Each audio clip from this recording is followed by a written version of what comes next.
ከእግዚአብሔር ከአባታችን ከጌታ ከኢየሱስ ክርስቶስ ጸጋና ሰላም ይብዛላችሁ። የተወደዳችሁ ቅዱሳን እንዴት አላችሁ? እንኳን ለጌታችንና ለመድኃኒታችን ለኢየሱስ ክርስቶስ የልደት መታሰቢያ በዓል በሰላም አደረሳችሁ አደረሰን። ዮም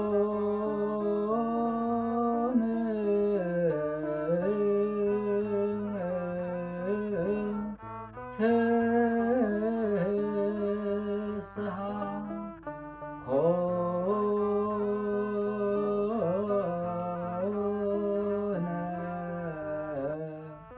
በእንተ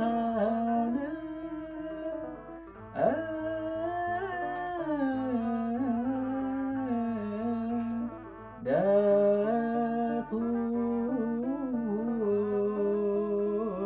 ለክርስቶስ ዮም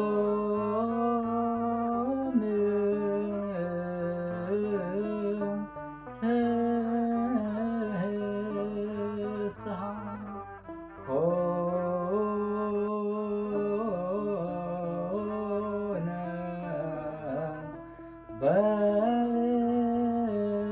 ለክርስቶስ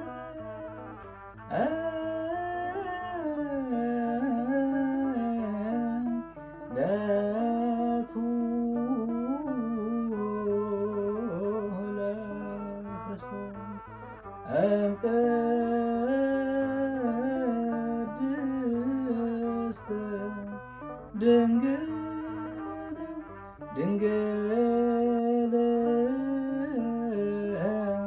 ውእቱ ኢየሱስ ክርስቶስ።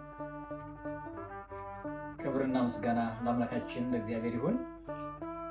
ይሄ ትርጉሙ ዮም ፍስሐ ኮነ በእንተ ልደቱ ለክርስቶስ እምቅድስት ድንግል ውእቱ ኢየሱስ ክርስቶስ ማለት ዛሬ ከቅድስት ድንግል ማርያም በተወለደው በኢየሱስ ክርስቶስ ልደት ምክንያት ታላቅ ደስታ ሆነ ማለት ነው። አሁንም በድጋሚ ለጌታችንና ለመድኃኒታችን ለኢየሱስ ክርስቶስ ለልደት መታሰቢያ በዓል እንኳን በሰላም አደረሳችሁ አደረሰን እላለሁኝ። ክብርና ምስጋና ለአምላካችን ለእግዚአብሔር ይሁንለት። የሉቃስ ወንጌል ምዕራፍ 2 ከቁጥር 8 እስከ 20። በዚያም ምድር መንጋቸውን በሌሊት ሲጠብቁ በሜዳ ያደሩ እረኞች ነበሩ። እነሆም የጌታ መልአክ ወደ እነርሱ ቀረበ፣ የጌታም ክብር በዙሪያቸው አበራ፣ ታላቅ ፍርሃትም ፈሩ። መልአኩም እንዲህ አላቸው፣ እነሆ ለሕዝቡ ሁሉ የሚሆን ታላቅ ደስታ የምሥራች እነግራችኋለሁና አትፍሩ። ዛሬ በዳዊት ከተማ መድኃኒት እርሱም ክርስቶስ ጌታ የሆነ ተወልዶላችኋልና። ይህም ምልክት ይሆንላችኋል፣ ሕፃን ተጠቅልሎ በግርግምም ተኝቶ ታገኙታላችሁ። ድንገትም ብዙ የሰማይ ሰራዊት ከመልአኩ ጋር ነበሩ፣ እግዚአብሔርንም እያመሰገኑ እንዲህ አሉ፣ ክብር ለእግዚአብሔር በአርያም ይሁን፣ ሰላምን በምድር ለሰው በጎ ፈቃድ። መላእክትም ከእነርሱ ተለይተው ወደ ሰማይ በወጡ ጊዜ እረኞች እርስ በርሳቸው እንግዲህ እስከ ቤተልሔም ድረስ እንሂድ፣ እግዚአብሔርም የገለጠልንን ይህን የሆነውን ነገር እንይ ተባባሉ። ፈጥነውም መጡ፣ ማርያምንና ዮሴፍን ሕፃኑንም በግርግም ተኝቶ አገኙ።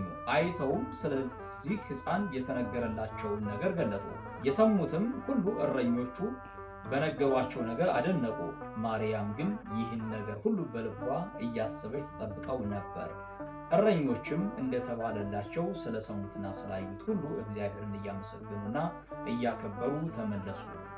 ስለ ቃሉ የአምላካችን የእግዚአብሔር ስም ለዘላለም የተባረከ ይሁን። እንኳን ለጌታችንና ለመድኃኒታችን ለኢየሱስ ክርስቶስ የልደት መታሰቢያ በዓል በሰላም አደረሳችሁ አደረሰን።